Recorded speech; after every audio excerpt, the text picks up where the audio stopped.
ഇപ്പം വിജയരാഘവൻ്റെ പ്രസ്താവന വന്നു.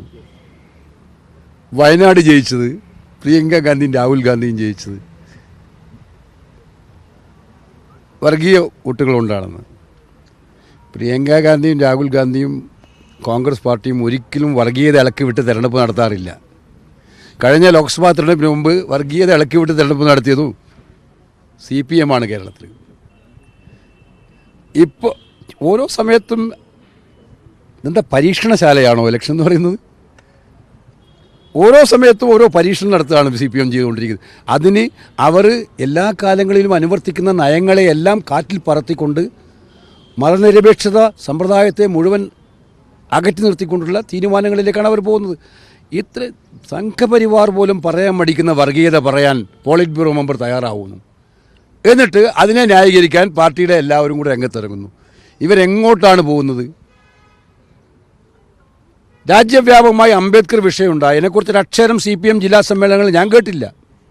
ഞങ്ങൾ പല പ്രാവശ്യം കഴിഞ്ഞ ദിവസം 3 ദിവസം മുമ്പ് ഇത് ചോദ്യം ചോദിച്ചു. ഞാൻ പത്രപ്രവർത്തകർ ചോദിച്ചപ്പോൾ മുഖ്യമന്ത്രിയെക്കുറിച്ച് അക്ഷരം മിണ്ടുന്നില്ല. ഇന്നലെ എവിടെയോ പേരിന് പറഞ്ഞു മുഖ്യമന്ത്രി. പാർട്ടി ജില്ലാ സമ്മേളനം നടക്കുകയല്ലേ, അവരുടെ സമ്മേളനം നടക്കുകയല്ലേ, എവിടെയെങ്കിലും അംബേദ്കറിനെ അപമാനിച്ച അമിത്ഷായ്ക്കെതിരായിട്ട് ഒരക്ഷരം മിണ്ടാൻ അവർ തയ്യാറായോ? അപ്പോൾ അവരുടെ നയങ്ങൾ ആർക്ക് വേണ്ടിയിട്ടാണ് അവരുടെ നയങ്ങൾ? ദേശീയ തലത്തിൽ BJPയെ എതിർക്കുന്ന നയം സ്വീകരിക്കുന്നുവെന്ന് പറയുന്നവർ കേരളത്തിൽ വന്നാൽ ഫലത്തിൽ ഇതെല്ലാം BJPയുമായി സന്ധി ചെയ്യുന്ന നയങ്ങളാണ് സ്വീകരിക്കുന്നത്. ഇത് തീർച്ചയായിട്ടും അവരുടെ നയത്തിൽ നിന്നും വെള്ളം ചേർക്കലാണ്. ഇതെല്ലാം ജനങ്ങൾ കാണുന്നുണ്ട്. SDPയുടെയും ജമാഅത്തെ ഇസ്ലാമിയുടെയും വോട്ട് വേണ്ട എന്ന് പറയാൻ കോൺഗ്രസ് തയ്യാറാകുന്നില്ല. എന്നിട്ട് കോൺഗ്രസ് വിവാദങ്ങൾ ഉണ്ടാക്കി. ഞങ്ങൾ ഒരു കാലത്തും മനസ്സിലാക്കിയോ, ഒരു കാലത്തും കൃത്യമാണ്, ഞങ്ങളുടെ നിലപാട് കൃത്യമാണ്. ഒരു വർഗീയതയും ഞങ്ങൾ പ്രോത്സാഹിപ്പിക്കില്ല. തീവ്ര വർഗീയത, അത് ഹിന്ദു വർഗീയത ആയാലും മുസ്ലിം വർഗീയത ആയാലും മറ്റേതെങ്കിലും വർഗീയത ആയാലും, ജനങ്ങളിടയിൽ ഭിന്നിപ്പുണ്ടാക്കാൻ, ജനങ്ങളിടയിൽ ദ്രോഹമുണ്ടാക്കാൻ ശ്രമിക്കുന്ന ഏത് വർഗീയതയും ഞങ്ങൾ ശക്തമായി എതിർക്കുന്നവരാണ്.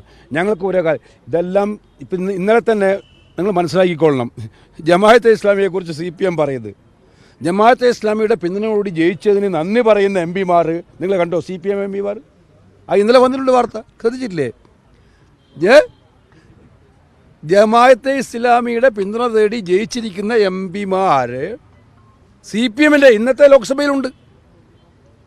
അവരുടെ ഓഫീസിൽ പോയിട്ട് നന്ദി പറഞ്ഞവരാണ് അവർ. ഇത് കേരളത്തിൽ ഞങ്ങളെ കുറ്റം, ഞങ്ങളങ്ങനെ ചെയ്യുന്നവരല്ല. ഞങ്ങൾക്ക് കൃത്യമായ നയമാണ്, മതനിരപേക്ഷ നയമാണ്, എല്ലാവരെയും ചേർത്ത് നിർത്തുന്ന നയമാണ്. ആരെങ്കിലും ഒരു വിഭാഗത്തെ എതിർക്കാൻ ശ്രമിച്ചാൽ ആ എതിർക്കാൻ ശ്രമിക്കുന്നവരെ നേരിടുന്ന നയമാണ്. ഞങ്ങളെല്ലാവർക്കും വേണ്ടി നിൽക്കുന്ന നയമാണ്. അതിനൊന്നും സംശയമില്ല. അപ്പോൾ അതിനകത്ത് ഞങ്ങളെ കുറ്റപ്പെടുത്താൻ വേണ്ടി ഈ ന്യൂനപക്ഷ വിഭാഗത്തെ മുഴുവൻ എതിർക്കുകയാണോ CPM ചെയ്യേണ്ടത്?